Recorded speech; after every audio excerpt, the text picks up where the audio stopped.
So about a week has passed now since we saw Midsommar in theaters, and we're really, really happy you guys seem to enjoy that review. But it's a movie I can't get out of my head, unfortunately, because it still scars me very deeply. Much like Hereditary, Ari Aster's follow-up, Midsommar, is definitely something that lingers with you and something that you can't stop thinking about. Not just because it haunts you or because it makes you sad, although it does both of those things, but because of the interesting ideas really at the center of that story. And these are things that I really can't talk about on a channel that tries to do spoiler-free reviews. But it got me thinking, we talk an awful lot about these movies and we talk about film theory, and sometimes it's just really tough to get an idea across in that sort of environment without giving it a deeper dive and, well, spoiling things.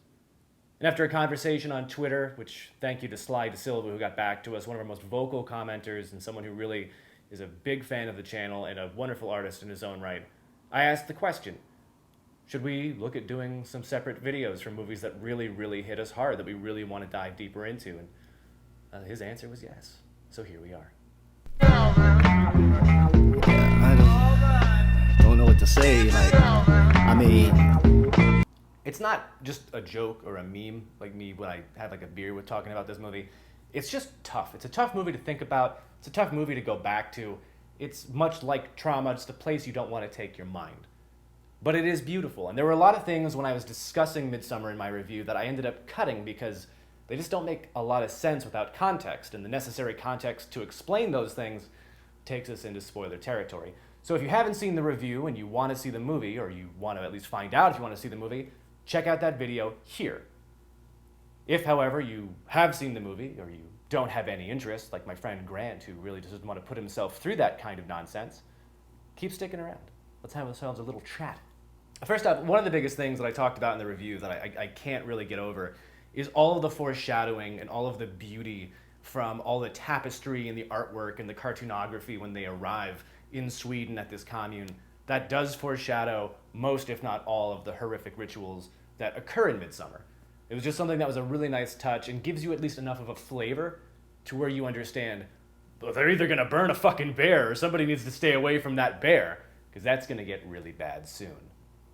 And on that note, one of the things I really couldn't get into in that review was discussing more in depth that relationship between Florence Pugh and her boyfriend Christian. I couldn't remember her character's name, although I do now, Danny, and I couldn't remember Christian's actor name, and I still don't remember that. So we're gonna go with Danny and Christian moving forward. It's one of the most interesting parts of the movie, and definitely something that I've seen as being incendiary in some senses. People seem to get into really harsh debates about those characters, and I want to take a few minutes to explain my thoughts on that, mostly because it's something that really does deserve a conversation. Like I said in the review, people, I think, hammer on Danny and criticize that character for being frequently panicked, for having her anxiety attacks, and I get it. If you're not looking for that type of character, if you're looking for someone who's maybe stronger or maybe empathetic, I can understand to an extent how it puts you off. But again, I really just felt like they walked a fine line with her character where I've never had that kind of tragedy, I've never been through that kind of trauma, but I bought that she had, and I needed to understand her character's development throughout the film.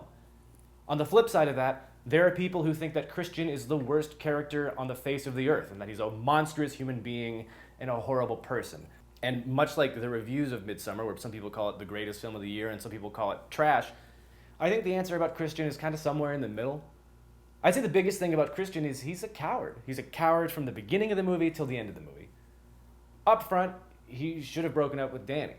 Now, after her parents and her sister die, that's a tough question. I don't know what the statute of limitations is on when you break up with someone who just lost their entire family.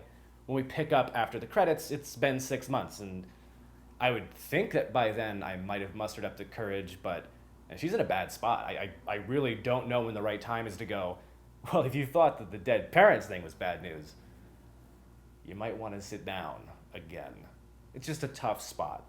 So while I can empathize with Christian not having broken up with her, the difficult thing about that situation is it's an unhealthy relationship. And that's really the entire point of the first act. So while people judge one or both of the characters, I think at that point I had at least reserved my judgment of them because I could empathize with both. The biggest thing is these are just two people who really shouldn't be together, and it's not going to end very well. And boy, if that wasn't foreshadowing. The other thing is you do see that Christian is a gigantic coward, when he's trying to steal Josh's PhD thesis. There's just no way around that. From the idea itself to the cowardly and meek way he kind of just stated as a matter of fact he was going to do it without discussing it, and just the way he kind of weaseled his way in. And again, I don't know if I'd call him a horrible person, but I would definitely call him a coward. And at the end of the film, that cowardice is exactly what leads to his demise. So do I think it's thematically fitting? Absolutely. But there are two other things that people think about when they talk about how Christian deserved to die. One is, beginning of the film, when Danny finds out they're going to Sweden, she's a little upset. She's a little upset because they've been dating for several years, and he's kind of just sprung on her in front of other people, by the way, I'm going to leave you for a few weeks. And it's a person who probably rightly so has some abandonment issues, fear of being alone. He's become her de facto protector, going back to that unhealthy relationship by its very definition. And they have a fight when they go home.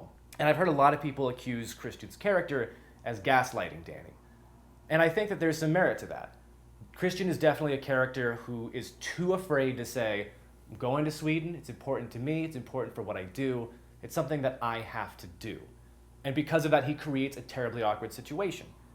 And because he can't tell her no, he elongates that situation until they're at a point of no return. But the real problem is when they're arguing, he can't even cop to the fact that he's guilty of all of these, admittedly cowardly, not malevolent, but small infractions. And that leads to him challenging Danny on being overbearing, on her being demanding or needy.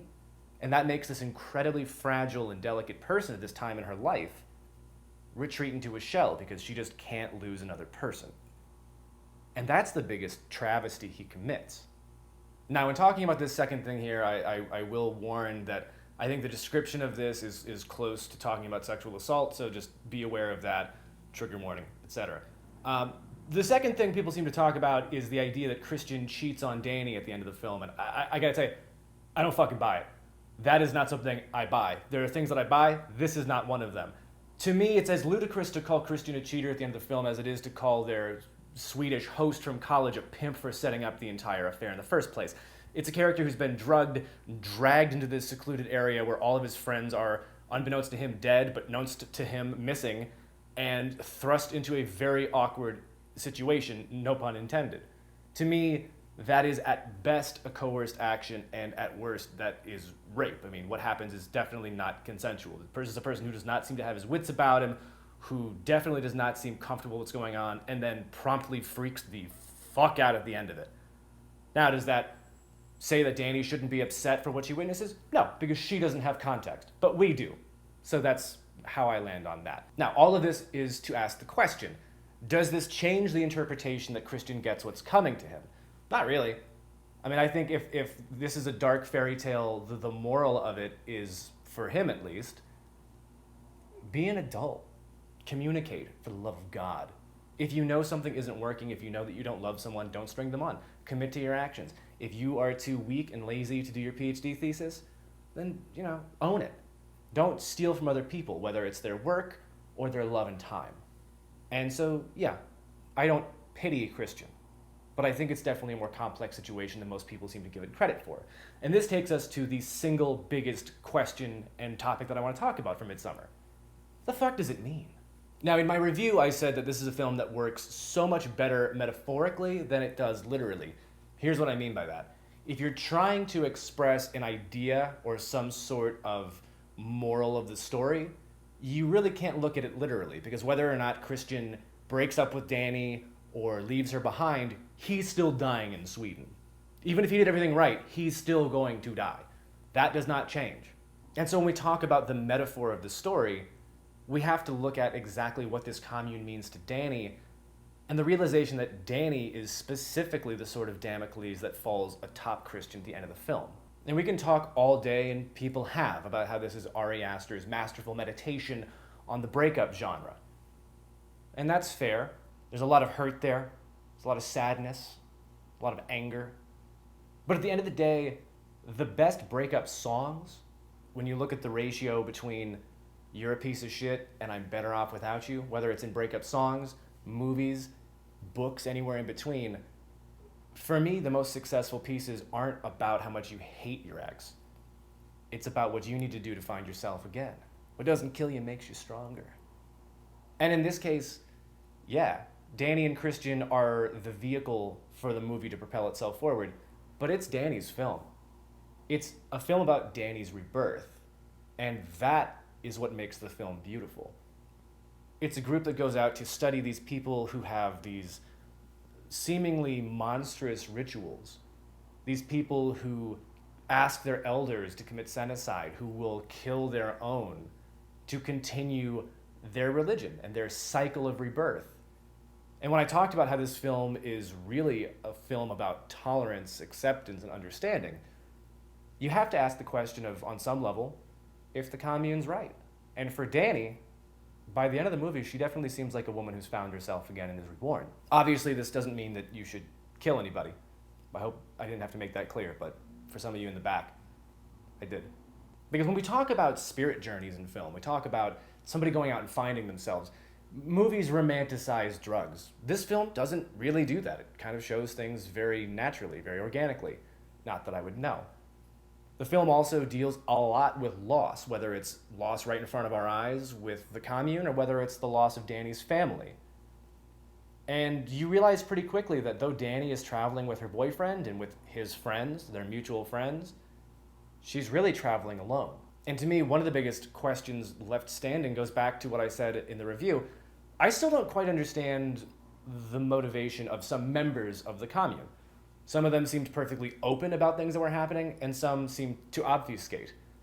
And I think that understanding of that motivation would really enable me to make a definitive statement about whether the commune is malevolent at all. Because on some level, this is just a group that showed up to a party that they didn't understand the rules of. And the commune are just people who think that they're doing things for a greater purpose and a greater power. And for us, the challenge then becomes asking the question of whether or not in a certain context we can at least understand the things this commune does, even if we don't approve of them. Because yes, while they stuffed Will Poulter's head full of, I think, straw or something, and while they did burn Christian alive in a bear suit, it's not the best way to go out. It's still the only people in the movie who seem to want to cry with Danny when she needed to cry. The only people who asked what Danny wanted. The only people who offered Danny a home, comfort, space. Whether or not that's a good thing or a bad thing is hard to answer, but I think the answer to that is the exact same answer that you would give when I ask you, do you think Danny ever would choose to leave after the conclusion of this film? Because if the answer is no, for her everything worked out. Yeah, it's a really fucked up fairy tale. Well, anyway, guys, I hope you enjoyed this. It's sort of a deeper dive into this movie. We might do more of these in the future, so if you liked this, it's definitely different from our normal reviews. Let us know. Give us a shout out. Find Sly De Silva. Tell him I said what's up. In the meantime, keep doing your thing. Don't put people in bear suits or stuff people and then hit them with hammers. You know what not to do. I don't need to tell you. Wait, do I?